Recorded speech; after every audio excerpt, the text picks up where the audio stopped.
Welcome back, everyone, to Tech Tuesday. I'm Kevin Hunter with Harry Brailsford, and you see some new faces on the screen. And Harry, I'm going to give you the honor of introducing our guest to our audience today. Take it away.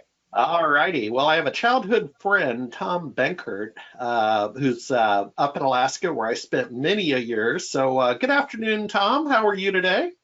I'm doing better all the time, Harry. Good to see you, and good to see Kevin and Carrie as well. Thank you for coming. You bet. And then we have Carrie Holtzman, who is a newer friend. I've known Tom my whole life. Carrie, I've probably known you just over a year. We met at a technology conference in Miami, Florida, just under a I've year known you more ago. than 20 years, Harry. I don't mean to sound like a stalker, but it's great to have you meet me. So There we thank you for go. having me on the show. There we go. And gentlemen, quickly, so Tom, give us the fastest 2 minutes in sports about your professional background in energy, and that's going to help set the table on why we're doing a YouTube technology makeover for Tom. So Tom, take it from the top.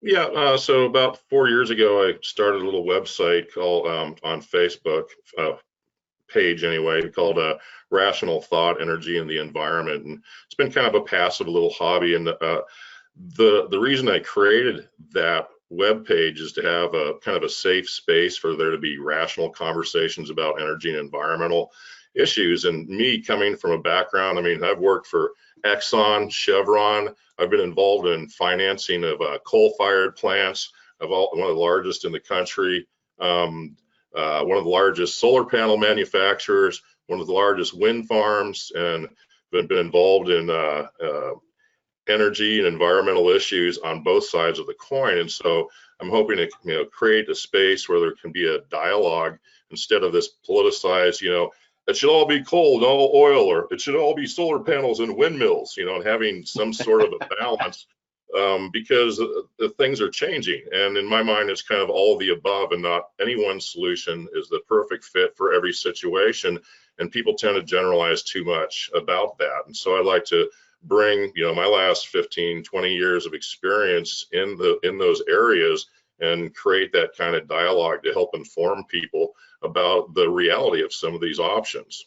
Yeah, and a little known fun fact, Tom, you're also an entrepreneur. You had your own company in Austin, Texas, in yesteryear, and focused on building houses that were solar. So just a little fun fact on Tom.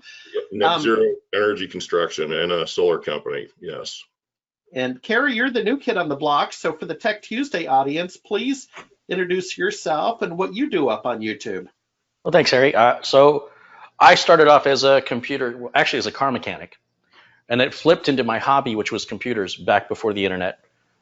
Went to work for the power company, ironically or coincidentally. One of my first jobs was working for Arizona Public Service and then the Salt River Project, the two big power companies in the Phoenix metropolitan area, in not dealing anything with power, but just desktop support for all the employees, thousands of employees around the state.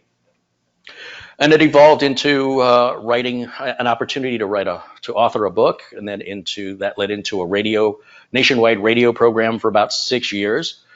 And through that led to what is now my YouTube channel, and became self-employed after working for the large corporations with all the bureaucracy and red tape. I just got sick of it and have been self-employed for a little over 20 some odd years. I'm not counting anymore. And more shifting more of my energy to YouTube now. It's kind of started out a little slow as just a fun little thing to do, and it's now become a serious source of income. And I'm sort of balancing now between being a technician and having real customers, and then coming in from the trenches and sharing those real stories with my audience versus, say, a hobbyist or enthusiast, which, let's face it, YouTube's filled with a lot of hobbyists and enthusiasts, and having people in industry, I think, is very important to offset what's happening, with the abundance of YouTube videos, where nothing wrong with a hobbyist or enthusiast, but they're just oversaturated. Me personally, I'd love to see experts in the industry like Kevin Hunter. I think, Tom, you would be a great addition. Well, Facebook is a great platform. YouTube, it's really the audience that you want, because I think it's the second most visited website on the planet. And so there's no reason you have to give up one for the other. In fact, LinkedIn also might be a good resource for you. And one thing you could do, I haven't done it yet, but I'm looking into it. There's a service called StreamYard.com. And StreamYard enables you to broadcast to all these platforms simultaneously. You just feed your main video feed to StreamYard, and then they stream it out for you to YouTube, Facebook, LinkedIn, it's, Twitter, or not Twitter, Twitch, et cetera, et cetera. And it might be something worth looking into. Now, it's not a free service, but on the other hand, if that equates to gaining more viewers, then it'll certainly pay for itself in no time. Alternately, just starting a YouTube channel with nothing more than a webcam and doing what you're doing on Facebook, in time, you'll of course build an audience there as well. And I think you'll find it's a much larger, more diverse audience, certainly worldwide. Well, and Carey, that's kind of the takeaway is Tom is you, and you are Tom. Tom is starting today with his YouTube journey based on an organic group of over 300 people interested in rational energy conversations. And Kevin, maybe you resemble that too. I know you're well known on Tech Tuesday because it's your network, Northwest Digital News, but maybe you want to set the table about how you started, and you are Tom and Tom is you. Well, I come to the game here today having a media background similar to Carey, and got into the YouTube space. And this is one of the really key differences. There's a number of things that Carey's pointing out, some of the differences, but I think about Facebook, and Facebook is kind of a one and done audience. If I'm to post a video there and people watch it today, it might get some traction in the coming days or weeks down the road, but very unlikely. It's almost like a flowing river that's going by you, and if you didn't see, the duck in the pond, today, it's gone. And that's kind of the way stuff works on Facebook, whereas on YouTube, the audience, it's interesting because if you create good content there, the audiences for that can actually continue to get larger for content that you did years ago. I shared a little here off air, one of the videos that I created back in 2012, and that video still does very impressive results, and it's 8 years old. And you're like, wow. So if that video had, if I had created a Facebook video, it would have been forgotten back in 2012. So, Kevin, I just want to interrupt you for a minute because you're absolutely right, and I hadn't even thought of that. But when you're doing a Google search on a subject, Facebook videos don't appear. But YouTube videos do. And I've had a YouTube video perform very, very poorly, and then a year later, suddenly the view numbers skyrocketed. It was the weirdest thing. But that would never happen. It would be unlikely to happen on Facebook. So I might interject. And also on Facebook, one of the limitations that I find is, you might just be browsing along and see an interesting topic or conversation, start into it, don't have time to respond, and then, suddenly log off, got to go come back, and you can't find it again. And it was like, it was just there. This is recent content, and now I got to try to search down whoever posted it and troll them a little bit to get back to it. So I really appreciate what you're saying. There's that more permanency on YouTube. Yep. So question, Kevin, let's maybe get a little procedural, and then we'll also get Carey's input. So we're literally starting at day 0 with Tom Benkert in Anchorage, Alaska. We're talking energy, and we want to take his domain expertise. We want to take an audience he's built, and we want to blow it out on YouTube. So number one, we got to create a YouTube channel. Number two, after we do that, Kevin, what are some of the things that are effective? You've lectured in the past on learning styles, and I think you had the 4 rules: education, entertainment. Why don't we revisit that quickly?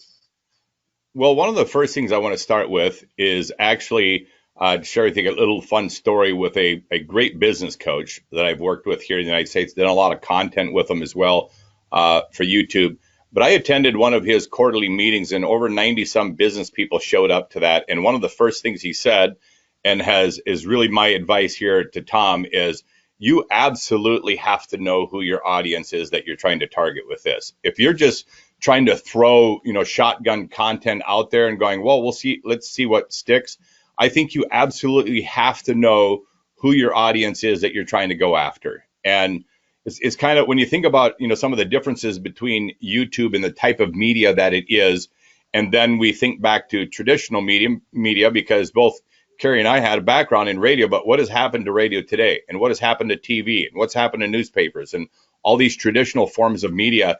And it's kind of funny, because I think part of the problem with traditional forms of media, it's not just that they're there and gone at the moment, but they've also they don't zero in on who their target specifically is either. And to illustrate this, I had a TV network not long ago came and approached me and asked me about considering doing a broadcast on their TV network. And one of their questions, these are the executive producers on the show, one of the questions they asked me is, how do I know that my content is of interest to everybody? And my question back to them was, what do you think? What makes you think I'm trying to reach everybody?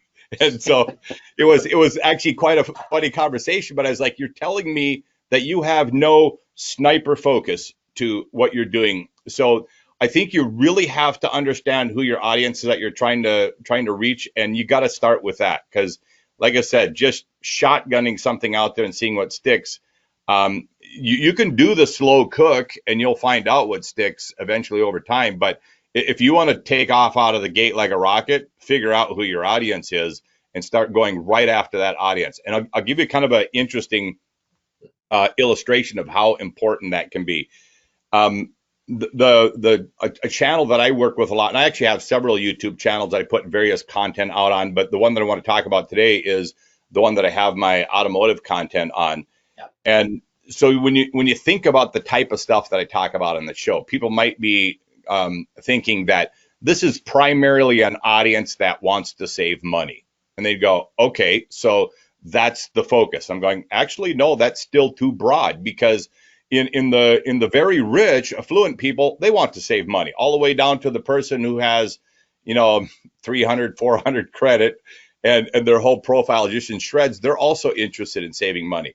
But the way they go about doing things is quite a bit different. And to share with you where, my audience had steadily built over years. And then I was kind of wrestling with, should I put this particular topic up or shouldn't I? But it was a video on whether or not you should say that you're paying cash up front if you're a cash buyer. Now, a lot of people listening to the show today might go, oh, that's only like 1% or 5% or a really small little niche market of people who pay cash for their cars. No, it's not. I put that video up on why you shouldn't say you're paying cash up front and the strategy that had to be deployed to do that. And that video did over 1 million views in the first 48 hours that it was up.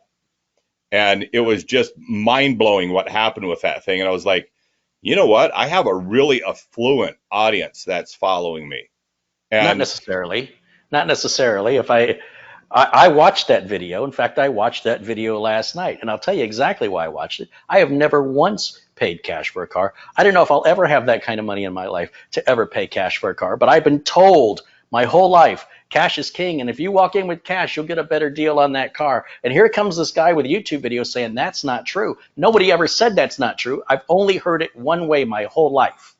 You're the first person to debunk that, although that's kind of a recent change, right? This cash fee. Yeah, it's actually been in the making for a number of years now.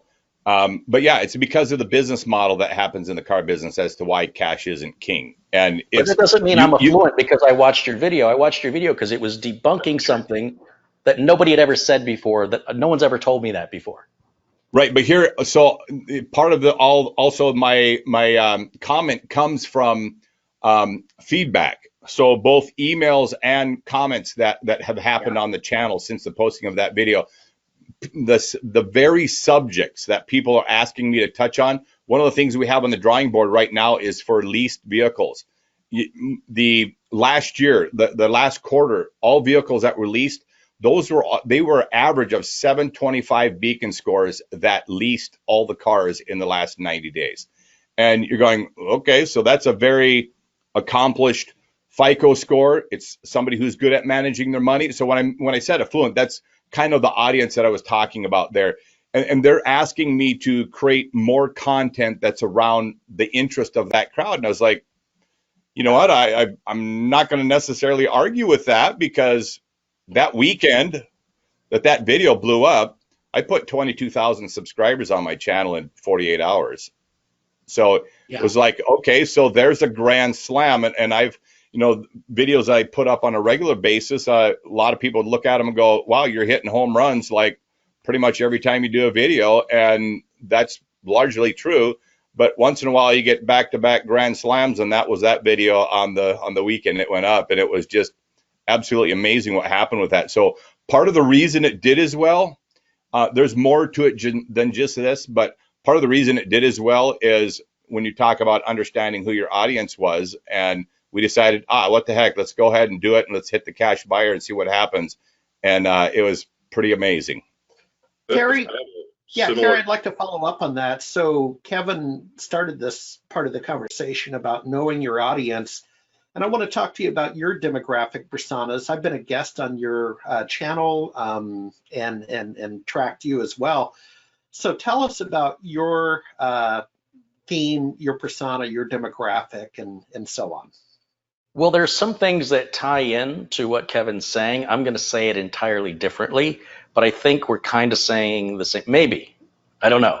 And I think, Tom, for you to take away from this is there's no right or wrong way.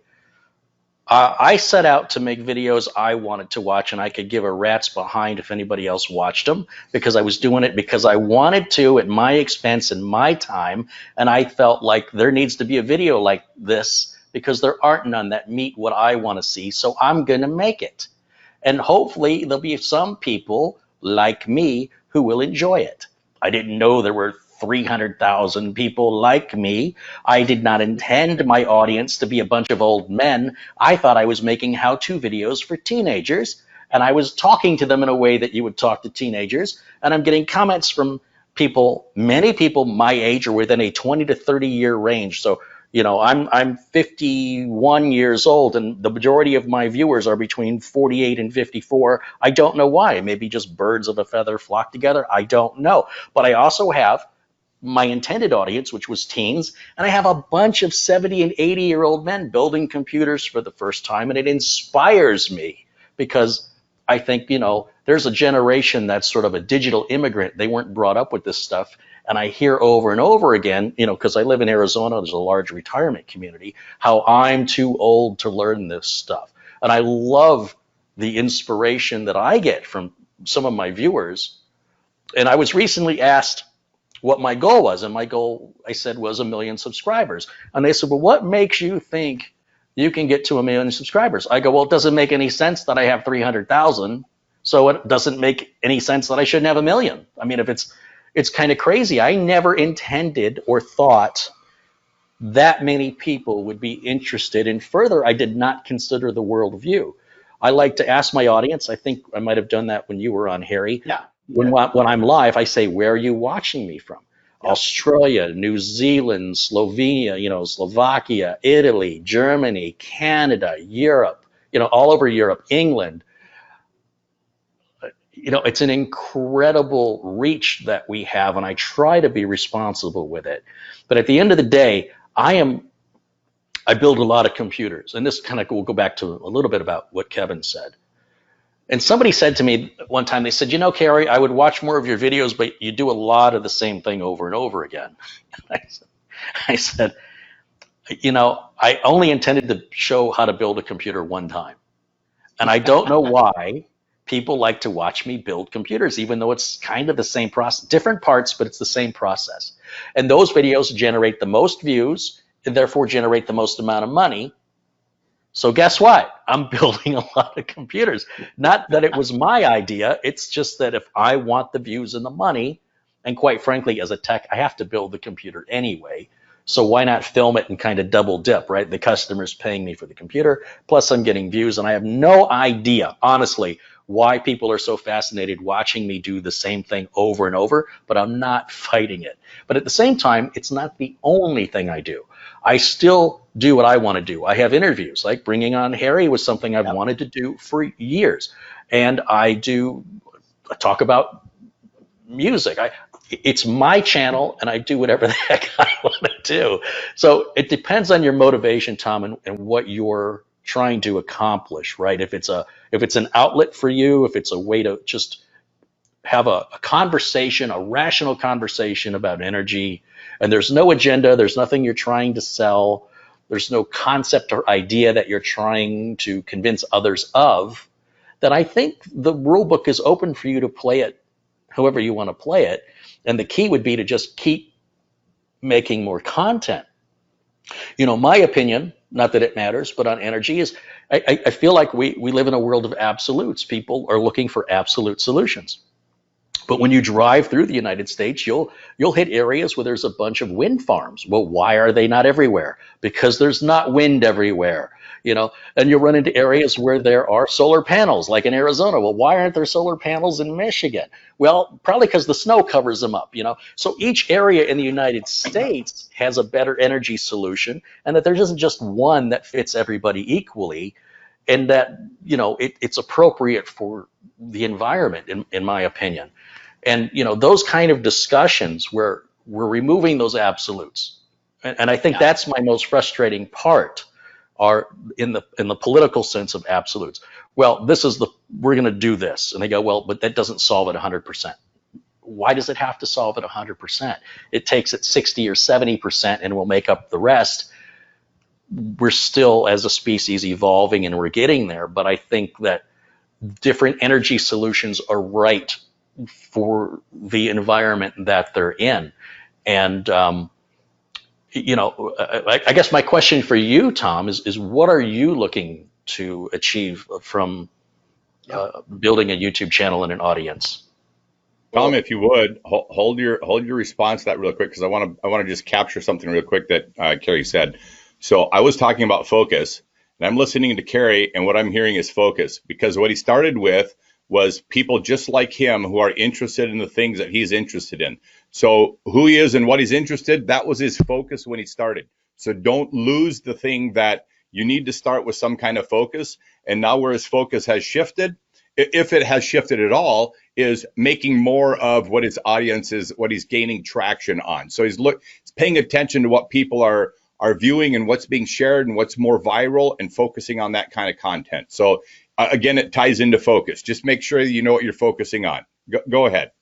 Well, thank you. You both, Kevin, Carey, great input. Gives me a lot of food for thought.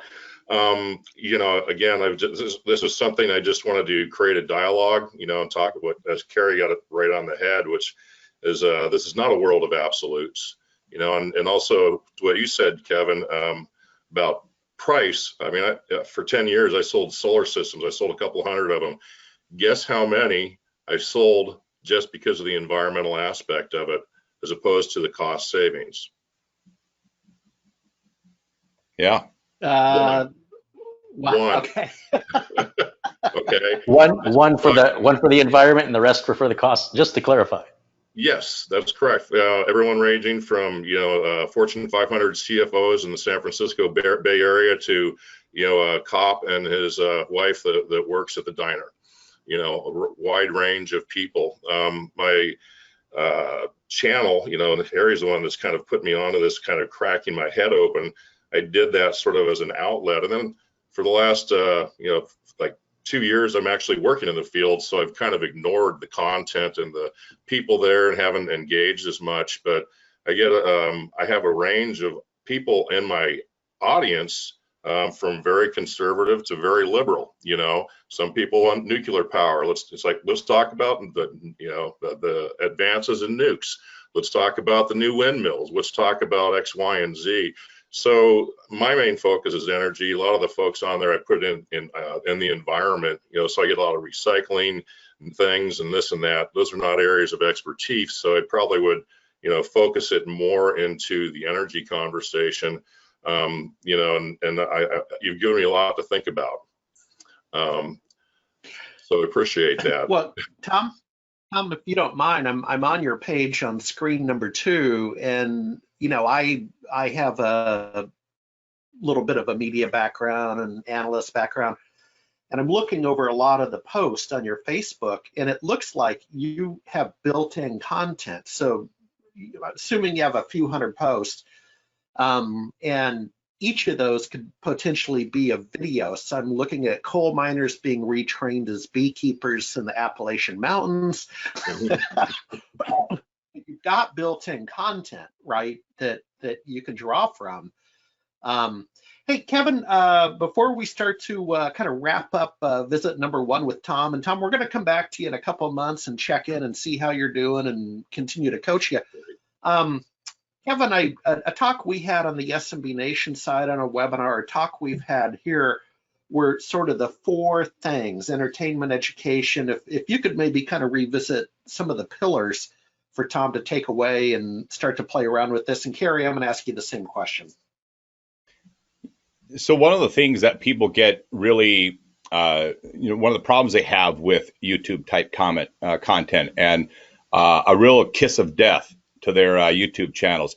When you think about my area, which is the automotive area, I think every single dealership in the country has their own YouTube channel, and they're putting up all kinds of videos. And you wonder, well, how is it that they've had a YouTube channel for 3 or 4 years and they got maybe 10,000 views total on the entire channel on hundreds and hundreds of videos? And you're like, what happened? I was like, so when you're on YouTube, you cannot get salesy. When you sit here and say, hey, we got the deal of the week and we're the best because of whatever, people go, gag me. That's not why I'm on the internet. I'm here to be educated, informed, or entertained. So you got to do those 3 things. And when you walk outside of that and say, I'm going to start selling you stuff, people tune out really, really quickly. So it's not to say you can't sell something, but if that's the crux of your message, you'll be dead in the water before you even get started. So just remember, educate, inform, entertain, and your audience is going to love you over time.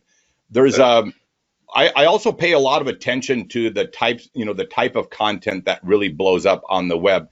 And there are things that motivate people a lot more than others. And we have been talking around this subject in the things we've been sharing here today, but a really big one is money. So what makes a lot of my content work is I share with people how to defeat this monster that wants to take all their money from them. When I think about Carey's content and, some of the videos I've seen him do, a lot of people would like to build their own PC or do those things, and it saves you money if you can, but how do you do it? And so again, all of that is about saving money. I think if you can hit people's pocketbooks with what you're talking about energy wise, Tom, it'd be a really, really big deal.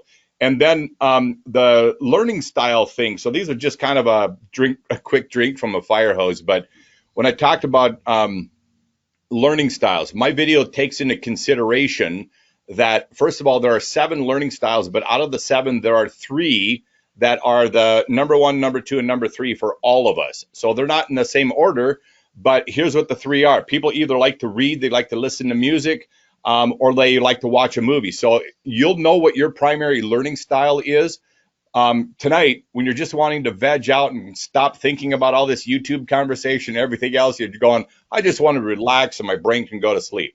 Do you pick up a book? Do you listen to some music? Do you watch a movie? And one of those 3 is going to be your primary learning style, because that's the one that allows your brain to just, you learn easy that way.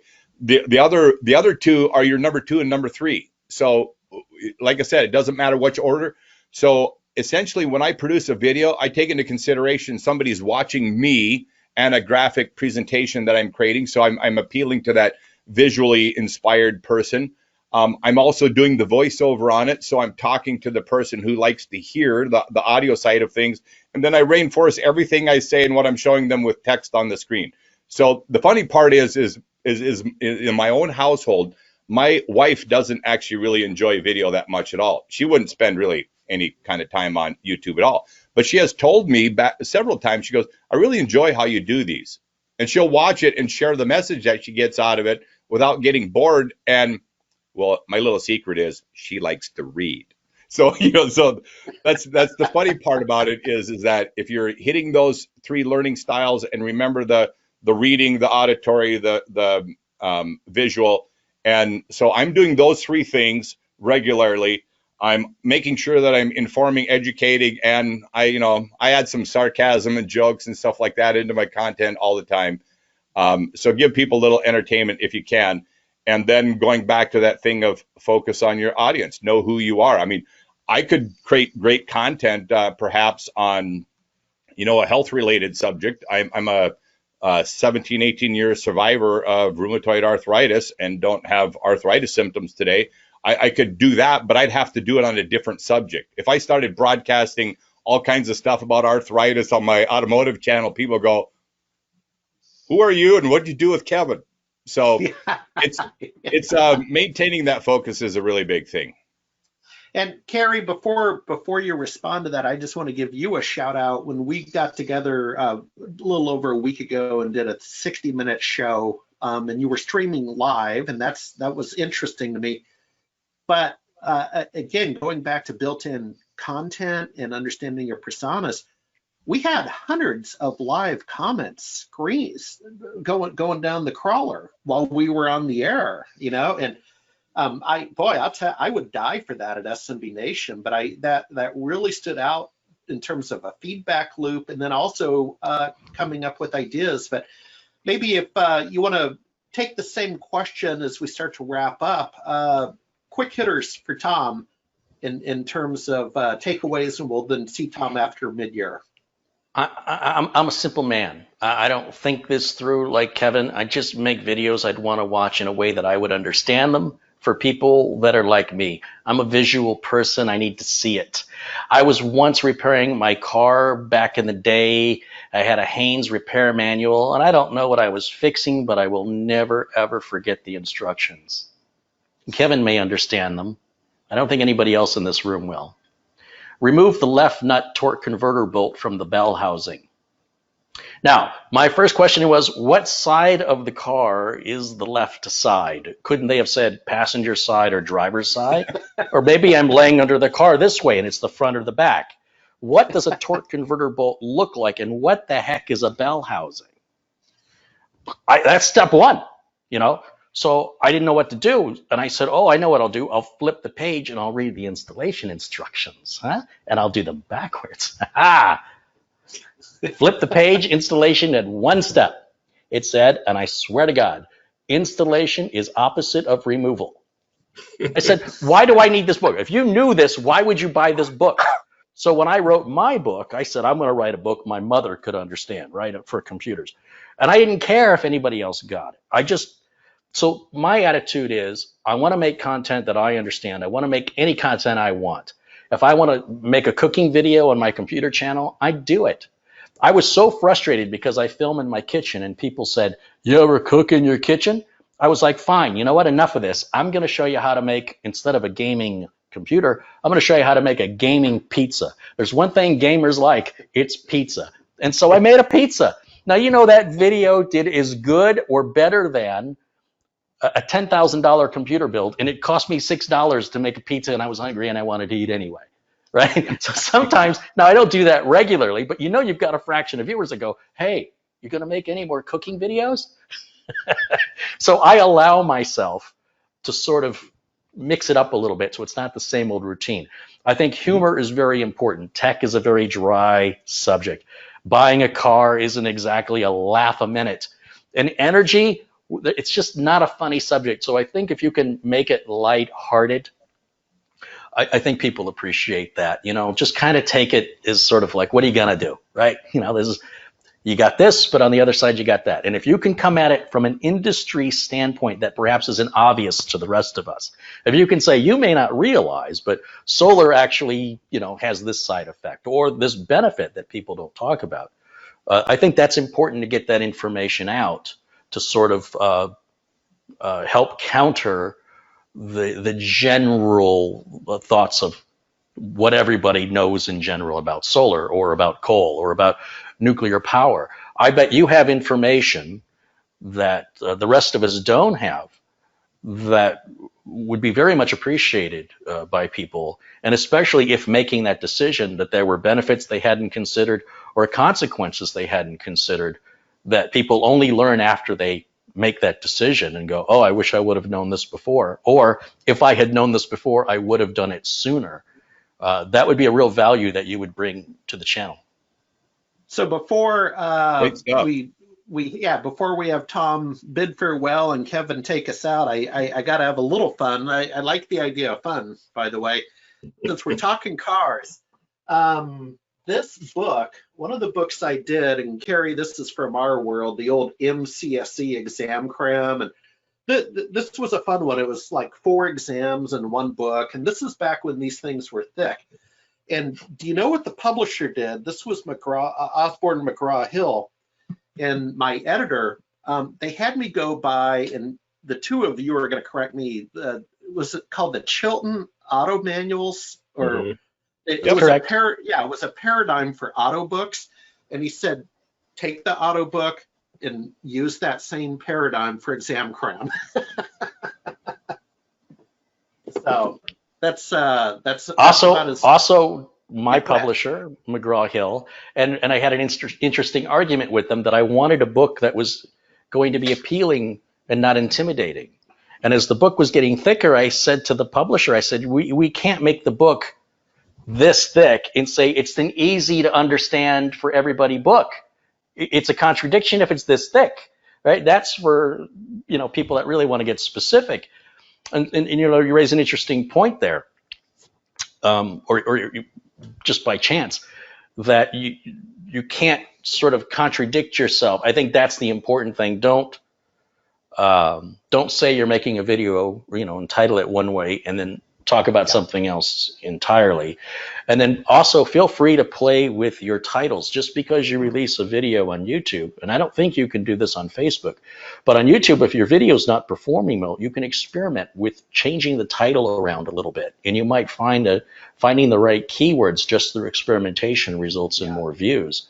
And it's something you can do endlessly for years and years and years. It's not a one and done like it is on Facebook. And Facebook is a great place to get your feet wet.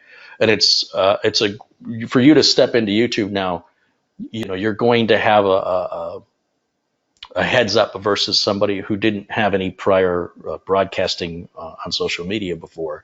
So it'll be a very natural switch over for you, I think. But the results will be more positive. You'll get more results. Yeah.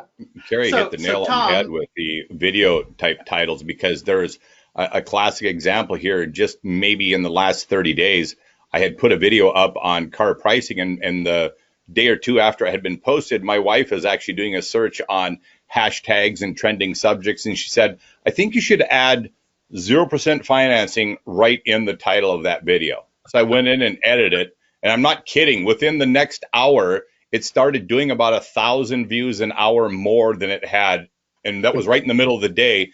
And I follow this stuff statistically enough to know that there was no reason for that bump other than a change in the words in the title. So that was it. Well, Tom, as we bid farewell to you, and we're going to come back and visit you again, but maybe two or three things that you got out of today's boot camp, this technology makeover. Yeah. Well, one of the things that you had said, Kevin, is not selling people something, and that's one of the rules that I've had on my Facebook page. I've had a couple of people come in from industry, and they start advertising. I'm like, hey, this isn't what this is all about here. This is for sharing information and so forth. But I can't blame you for trying. And also, no political bashing or name calling. This is not for that. You can go anywhere you want on the internet if you want to yell at somebody anonymously and have bad cyberbullying behavior. Not allowed here. Obviously, nobody, there's some of that it will happen in some of the comments, depending on, since my topics are a little bit more controversial. But I think also the idea of, this is saving money and going, this is a way for you to look at for your home, for your business, is to cut through that, high pressure salesman's pitch or some sales presentation that really doesn't present you with all the information, trying to sell you something like Carrie said that, wow, I should have done this 3 years ago versus, God, I wish I'd never done this because there's something else out there. So I think creating those kinds of informed things help. And on the third topic, as you brought up, Harry, I have a lot of content, a lot of the one of the reasons I started that rational, energy and environment page is I'd see really great articles that inspired thought and comments in me, and I wanted some place to put those, and then memorialize my comments. So then as people started reacting very positively towards that, and also, people have posted things which I'm not that good at sitting there in a void, and I work best in response or reaction to something rather than just making it up. So I think even posting an article, say, hey, look at this, let's talk around this subject area, what the perspective in this article is and whatnot, and hopefully I can do that without copyright issues or what have you. But I think media these days, the rules have been kind of nerfed on that, and bylining and everything under federal law anyway, because now it seems like anybody can comment on anything that anybody has said or written on the internet. So you've given me a lot of food for thought. Very, very insightful. I very much appreciate your time and your integrity and your background and intelligence on this subject, and I'm looking forward to getting started on this. Well, one last Alrighty. thought for you, Tom, just real quick. YouTube by default enables all comments, which I hate, and I have zero tolerance for bullying or what I call establishing dominance on my channel. And the bigger I get, the more attacked I get.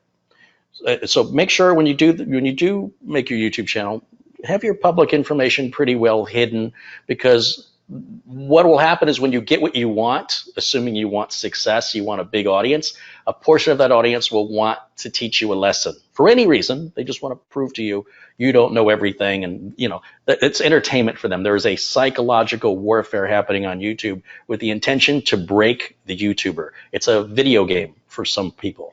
So what I do is, by default in my YouTube videos, I hold all comments for review.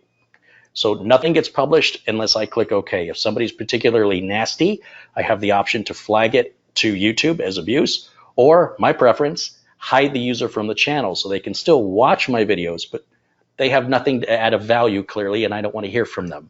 And my block list is quite huge, but it's different from Facebook. When you block someone from Facebook, they can't see your content. This way they can still see my content, I just don't need to hear their nonsense. And then another idea for you then is to look through those thoughtful comments and make a video addressing them, because YouTube is supposed to be interactive, which radio and TV and newspaper are not. Take advantage of that and interact with your audience.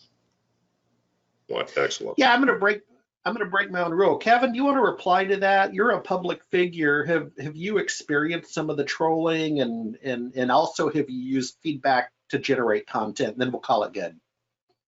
Yeah, I'm actually doing something fairly similar to what Carrie is. There's also in YouTube, there's filters in which you can earmark given kinds of words. So I take all the profanity words and things like that, and they're all in my defaults on the channel. So the minute somebody uses them, their comment gets thrown off into another folder, and it sits there till one of us gets around to looking at it, and we'll decide whether it's appropriate or not.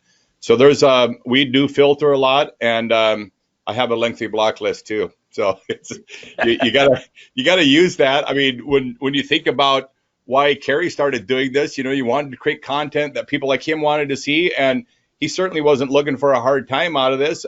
You don't have to deal with the knuckleheads, and they exist. So, when they come along, just kick them to the curb and keep going. It's kind of funny because I even think about my like to dislike ratio, and I'm really proud of the fact that I regularly post videos that get this 98.5 or 99% like to dislike ratio, and I think that's awesome. But it still cracks me up because I'm going, no matter how hard you try, there's that percentage that are like, I don't like this, and it's hilarious because some of my commenters, the followers are commenting and go, who is the idiot who would click dislike on this video? But they're there, and you just live with it. And like I said, they're a small minority, but they're very loud. And my joke, Kevin, is I could give away $100 bills on my channel, and there'd be a couple of people telling me I'm not doing it correctly. And you didn't notify us in time, so I could be in line too. People think you will. So Tom, I'm just warning you. There are people who think that it's a prerequisite to get their approval before you post their video, even though they're nobody that you would ever have heard of or look up to or your peer. They want you to know what their opinion is of your content that they think you specifically made for them. That is a small portion, but man, are they loud. But don't let that dissuade you, because the more of that you get, that means you're being more successful. It's a twisted world, but it's Yeah. actually a sign of success. Thank you. Yeah, I have about 10, 15 years in sales and business development, so I appreciate your comments. I usually get that in my face. Oh, Well, hey, well, I had a video yeah, that had on- 5 million on the views internet, on they it. don't have, on the internet, they don't have the This guy guts gets to show it to particularly your face. caustic one day, just criticizing everything I had done to put the video together. And I responded back to him. And I said, I really wish I would have heard from you 5 million views ago, because who knows? I could have had 10 or 15 or 20 million views by now. So, doggone it. I missed out on that opportunity. But, oh well, hey, well. So that's the Kevin. way it rolls. Well, you know what, Tom, we'll look forward to connecting with you again down the road. And nice to meet you on the virtual broadcast, Carrie. And we'll have to touch base here as well offline. And by the way, the next time, if you think about going out to a dealership and doing some car buying, give me a shout. I'd be glad to go along with you and have a little fun.